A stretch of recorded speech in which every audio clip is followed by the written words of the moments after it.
যে বিষয়টা বলবো সেটা হচ্ছে যে পার্টস অফ স্পিচের অনেক গুরুত্বপূর্ণ একটা টপিক, যেটার নাম হচ্ছে কি রিলেটিভ প্রোনাউন। রিলেটিভ প্রোনাউন মূলত কনজাংশনের মতো কাজ করে। কনজাংশনের কাজটা কি?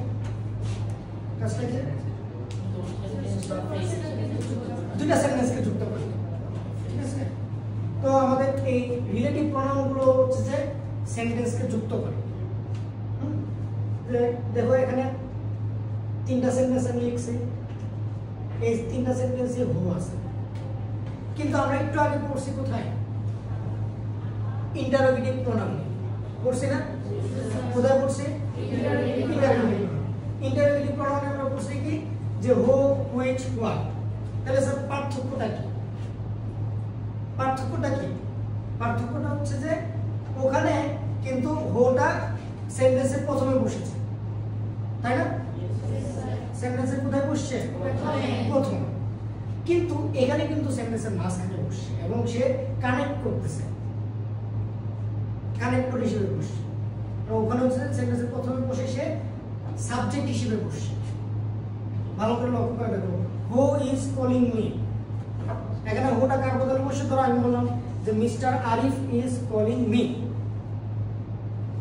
মিস্টার আরিফের জায়গায় বসে হু। মিটা কিন্তু এখানে অবজেক্ট, মিটা এখানে কি অবজেক্ট, হোটা হচ্ছে এখানে সাবজেক্ট। তো ওইটা হচ্ছে ইন্টারোগেটিভ প্রোনাউন। বাট কিন্তু এগুলো হচ্ছে যে আমাদের কি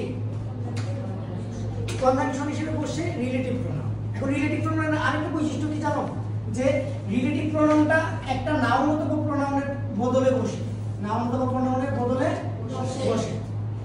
এখানে যেমন দেখো হু এর আগে আই আছে, এখানে ইউ আছে, এখানে হি আছে।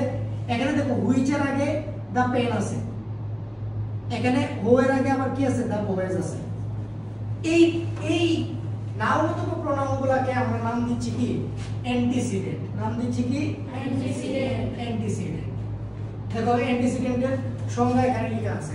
Antecedent the noun or pronoun which is placed before the relative pronoun। এবং সাবজেক্ট ভার্ব এগ্রিমেন্টের রুল নাম্বার 29 এ আমরা কি বলছি? যে the verb agrees with the antecedent। মানে কি? যে অ্যান্টিসিডেন্টে যা ভার্বটা তাই হবে, অ্যান্টিসিডেন্ট যা ভার্বটা কি তাই হবে। এখানে দেখো যেহেতু এখানে অ্যান্টিসিডেন্ট হচ্ছে আই, এখানে হবে am। এখানে যেহেতু ইউ, এখানে হবে কি আর। এখানে যেহেতু হি, এখানে কি হবে ইজ। এখানে যেহেতু দা পেন, এখানে কি হবে ইজ।